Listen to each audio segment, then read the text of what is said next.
ಎಲ್ಲರಿಗೂ ನಮಸ್ಕಾರ ಸ್ನೇಹಿತರೆ, ದುರ್ಗಾ ಶಕ್ತಿ ನಿಮ್ಮ ಚಾನಲ್ಗೆ ಸ್ವಾಗತ. ಎಲ್ಲರೂ ಹೇಗಿದ್ದೀರಾ? ಎಲ್ಲರೂ ಚೆನ್ನಾಗಿದ್ದೀರಾ ಅಂದ್ಕೊಂಡು ಈ ಒಂದು ವಿಡಿಯೋವನ್ನು ಮಾಡಿದ್ದೀನಿ.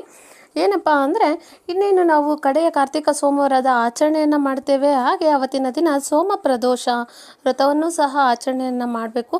ಅವತ್ತಿನ ದಿನ ಏನು ಸೋಮ ಪ್ರದೋಷ ಅಂದರೆ ಸೋಮವಾರದ ದಿನ ಶಿವನಿಗೆ ಪ್ರಿಯವಾದದ್ದು ದಿನ. ಹಾಗಾಗಿ ಅವತ್ತಿನ ದಿನ ಸೋಮ ಪ್ರದೋಷ ವ್ರತವನ್ನು ಎಲ್ಲ ಪ್ರದೋಷ ವ್ರತಗಳಲ್ಲಿ ಇದು ಅತ್ಯಂತ ಪ್ರಮುಖವಾದ ವ್ರತ, ಉಪವಾಸ ಅಂತ ಹೇಳ್ತಾರೆ. ಹಾಗಾಗಿ ಸೋಮವಾರ ಶಿವನಿಗೆ ಶುಭ ದಿನವಾಗಿದ್ದರಿಂದ ನಕ್ಷತ್ರಗಳು ಮತ್ತು ಗ್ರಹ ಸ್ಥಾನ ಸೋಮವಾರದಂದು ವಿಶೇಷ ಮಹತ್ವವನ್ನು ಹೊಂದಿರುತ್ತದೆ. ಹಾಗಾಗಿ ಅವತ್ತಿನ ದಿನ ಗ್ರಹಗಳ ಬದಲಾವಣೆ ಪ್ರತಿಯೊಂದನ್ನು ನೋಡಿ ಸೋಮ ಪ್ರದೋಷ ಇದೆ ಅಂತ ನೋಡಿ ಸೋಮವಾರದಂದು ವಿಶೇಷ ಮಹತ್ವವನ್ನು ಹೊಂದಿರುತ್ತೆ. ಹಾಗಾಗಿ ಸೋಮವಾರದಂದು ತ್ರಯೋದಶಿ ಬರುವುದರಿಂದ ಉಪವಾಸದ ಮಹತ್ವ ಇನ್ನಷ್ಟು ಹೆಚ್ಚಾಗುತ್ತೆ.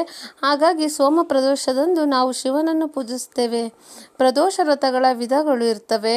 ನಮಗೆ ಸೋಮ ಪ್ರದೋಷ ಬಂದ್ಬಿಟ್ಟು ಸೋಮವಾರದಂದು ಬೀಳುತ್ತದೆ. ಹಾಗಾಗಿ ಅವತ್ತಿನ ದಿನವೇ ನಾವು ಆಚರಣೆಯನ್ನು ಮಾಡಬೇಕಾಗುತ್ತೆ. ಇನ್ನು ಬೇರೆ ಬೇರೆ ಮಂಗಳವಾರ ಭೌಮ ಪ್ರದೋಷ, ರವಿ ಪ್ರದೋಷ, ಭಾನುವಾರ, ಸೋಮವಾರ ಸೋಮ ಪ್ರದೋಷ, ಈ ರೀತಿ ಏನು ಆ 7 ದಿನಗಳು ಏನಿದೆಯೋ 7 ದಿನಗಳು ಒಂದೊಂದು ಪ್ರದೋಷ ಇರುತ್ತೆ.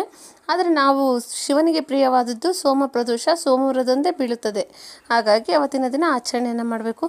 ಸೋಮ ಪ್ರದೋಷದ ವ್ರತದ ಮಹತ್ವವನ್ನು ನಾನಿಲ್ಲಿ ಹೇಳ್ತೇನೆ. ಪ್ರದೋಷವು ಶಿವನಿಗೆ ಪವಿತ್ರವಾದ ದಿನವಾಗಿದ್ದು ಇದು ಸೂರ್ಯಾಸ್ತಮಾನಕ್ಕೆ ಸಂಬಂಧಿಸಿದೆ.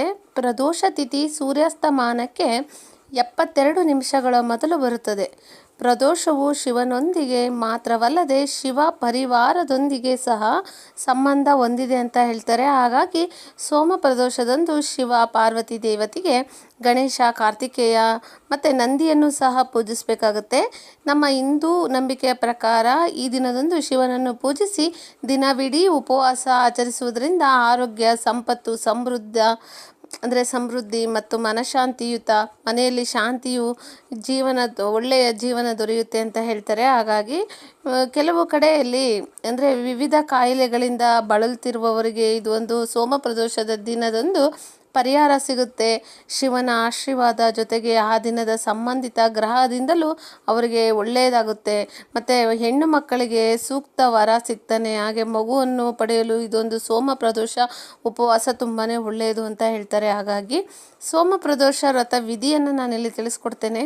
ಪ್ರದೋಷ ವ್ರತ ತಿಥಿ ಸೂರ್ಯಾಸ್ತದ ನಂತರ ಬರುವುದರಿಂದ ಪ್ರತಿಯೊಬ್ಬರು ಸೂರ್ಯಾಸ್ತದ ನಂತರವೇ ಪೂಜೆ ಮಾಡಬೇಕು.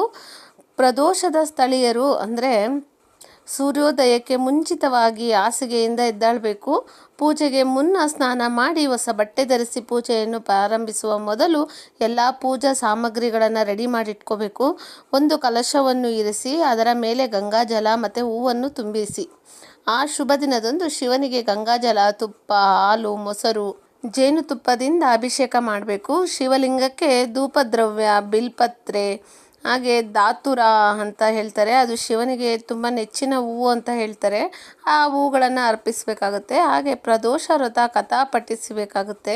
ನಿಮ್ಮ ಹತ್ರ ಕತೆ ಬುಕ್ ಇದ್ದರೆ ಅದನ್ನು ಪಠಣೆಯನ್ನು ಮಾಡಿ. ಇಲ್ಲ ಅಂದರೆ ಮಹಾಮೃತ್ಯುಂಜಯ ಮಂತ್ರವನ್ನು 108 ಬಾರಿ ಪಠಿಸಿ ಶಿವ ಚಾಲೀಸ್ ಆರತಿ ಮಾಡುವ ಮೂಲಕ ಪೂಜೆಯನ್ನು ನಾವು ಮುಗಿಸ್ಬೇಕಾಗುತ್ತೆ. ಈ ರೀತಿಯಾದಂಥ ಆಚರಣೆ ಇರುತ್ತೆ. ಹಾಗಾಗಿ ಪ್ರತಿಯೊಬ್ಬರೂ ಅವತ್ತಿನ ದಿನ ಸೋಮ ಪ್ರದೋಷ ಇರೋದರಿಂದ ನಿಮಗೆ ಅಂದ್ಕೊಂಡಿರೋದೆಲ್ಲ ಈಡೇರುತ್ತೆ. ತುಂಬಾ ಒಳ್ಳೆಯದಾಗುತ್ತೆ. ಜೀವನದಲ್ಲಿ ಒಳ್ಳೆಯದನ್ನು ಕಾಣ್ತೀರಾ.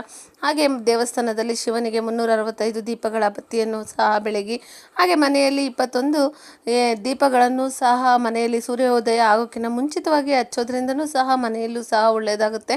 ಹಾಗೆ ನಾವು 21 ಶಿವನಾಮವನ್ನು ಸ್ಮರಣೆಯನ್ನು ಮಾಡ್ಕೊಂಡಂಗಾಗುತ್ತೆ. ಈ ರೀತಿಯಾದಂಥ ಸರಳವಾದ ಆಚರಣೆಯನ್ನು ಮಾಡ್ಕೊಳ್ಳಿ. ನಾನು ಹೇಳಿರುವಂಥ ಮಾಹಿತಿ ನಿಮಗೆ ಇಷ್ಟ ಆಗಿದ್ದರೆ ನನ್ನ ಚಾನಲನ್ನು ಶೇರ್ ಮಾಡಿ, ಸಬ್ಸ್ಕ್ರೈಬ್ ಮಾಡಿ, ಲೈಕ್ ಮಾಡೋದನ್ನು ಮರಿಬೇಡಿ ಅಂತ ಹೇಳ್ತಾ ನಮಸ್ಕಾರ.